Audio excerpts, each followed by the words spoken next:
Students, आज हम parathyroid gland study कर रहे हैं।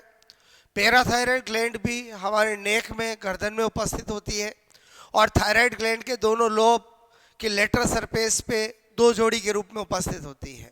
पैराथार्मोन स्रावित करती है। क्या इसका कार्य है, क्या इसके हाइपर सिक्रेशन से होता है, सारी बातें स्टडी करते हैं।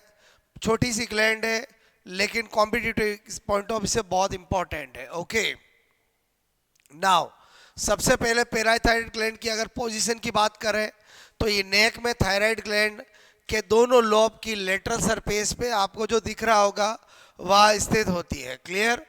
हार्मोन की बात करें तो कभी भी एग्जाम में पूछा जाए पैराथार्मोन या जिसका दूसरा नाम होता है कोलिफ हार्मोन, ठीक है।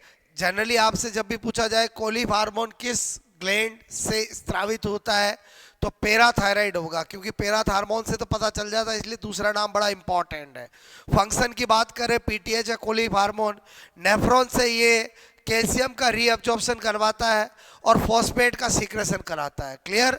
काम अगर आपको याद रहेगा तो डेफिनेटली आप इसके हाइपर को इजीली समझ पाएंगे। आई होप किसी भी ग्लैंड के लिए तीन बातें सबसे पहले पता होनी चाहिए: पोजीशन, हार्मोन और हार्मोन का कार्य। ओके, उसके बाद बात करते हैं, मैंने कहा hypo secretion of PTH, hyper secretion of PTH, यानी पैराथार्मोन का अल्प स्त्राव, ठीक है, अल्प स्त्राव से क्या होगा और इधर अति स्त्राव से क्या होगा। दोस्तों आपको दिमाग में उसका कार्य ध्यान रहना चाहिए। अगर पीटीएच का हाइपोसीक्रेशन होगा तो डेफिनेटली कैल्शियम का रीअब्जॉर्प्शन ब्लड में कम होगा, तो ब्लड में कैल्शियम का लेवल डिक्रीज हो जाएगा। ये जो मैं लिख रहा हूँ इसका मतलब है डिक्रीज। ओके, और मैंने कहा अगर ब्लड में कैल्शियम का लेवल डिक्रीज हो जाएगा तो बॉडी की मसल्स को कैल्शियम बराबर नहीं मिलेगा, और मसल्स को कैल्शियम बराबर नहीं मिलेगा तो उसमें स्पाज्म हो जाएगा, जिसको हम टिटनी रोग कहते हैं। दोस्तों ध्यान रखना, टिटनी रोग क्या होता है? पैराथार्मोन की कमी से ब्लड में कैल्शियम का लेवल का कम होने से मसल्स के अंदर जो स्पाज्म होता है उसे टिटनी रोग कहते हैं। एक टिटनस रोग होता है।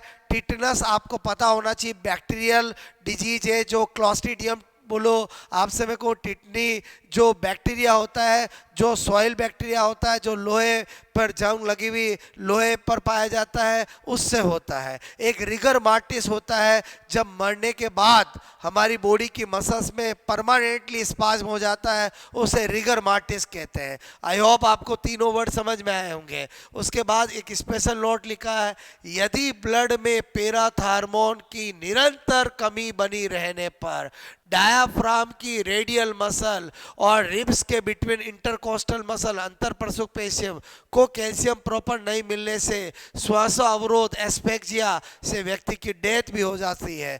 एक बात ध्यान रखना बच्चों कि अगर एग्जाम में पूछा जाता वो कौन सा हार्मोन है जिसकी कमी होने पर व्यक्ति की डेथ भी हो सकती है, तो पैराथार्मोन होगा, क्योंकि हार्मोन की कमी या अधिकता से बोलो लक्षण मिलते हैं, डेथ बहुत रेयरली होती है। लेकिन पैराथार्मोन पीटीएच एक ऐसा हार्मोन है जिसकी कमी ब्लड में निरंतर रहने पर व्यक्ति की मृत्यु भी हो सकती है। क्योंकि आपको पता होना चाहिए कि हम इंस्पायरेशन और एक्सपायरेशन करते हैं, हम जो सांस अंदर लेते हैं और बाहर निकालते हैं, उसमें दो मसल का मेन रोल होता है, एक डायाफ्राम की रेडियल मसल और एक रिब्स के बीच में इंटरकोस्टल मसल। अगर उन मसल्स को निरंतर कैल्शियम की कमी रही और उन मसल्स के अंदर स्पाज्म हो गया तो आपकी एस्फेक्सिया श्वास अवरोध से मृत्यु भी हो सकती है। क्लियर। और हाइपर सीक्रेशन की बात करें, अगर पीटीएच का हाइपर सीक्रेशन हो गया तो कैल्शियम का रीअब्जॉर्प्शन ज़्यादा होगा, ब्लड में कैल्शियम का लेवल इंक्रीज हो जाएगा। ये कैल्शियम कहाँ से निकल के आएगा? बोन से निकल के आएगा, तो बोन में छेद हो जाएंगे जिसको ऑस्टियोपेरोसिस हो जाएगा, बोन बहुत ही कमज़ोर हो जाएगी। आई होप आपको हाइपर समझ में आए होंगे। दोस्तों यहाँ पर आपको दो स्पेशल नोट और ध्यान रखने हैं।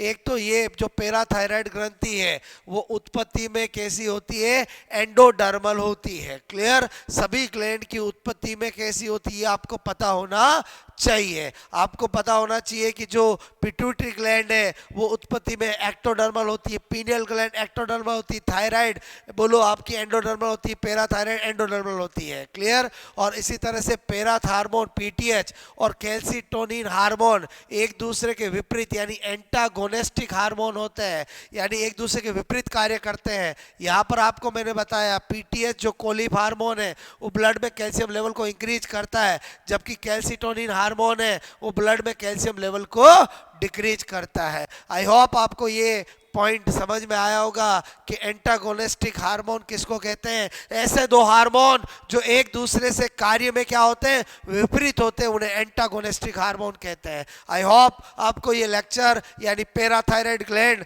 जरूर समझ में आई होगी। अगर आप कमेंट्स करके बताएं कि आपको ये लेक्चर कैसा लगा, और उसके बाद आपसे मैं यही कहना चाहता हूँ कि बायोलॉजी बड़ी ही बोलो स्मार्ट है, बस उसके स्मार्ट तरीके से पढ़ने की जरूरत है। क्लियर। बेस्ट ऑफ लक, अच्छे से पढ़ते रहें और अपने जो गोल है लाइफ में उसे पूरा करें।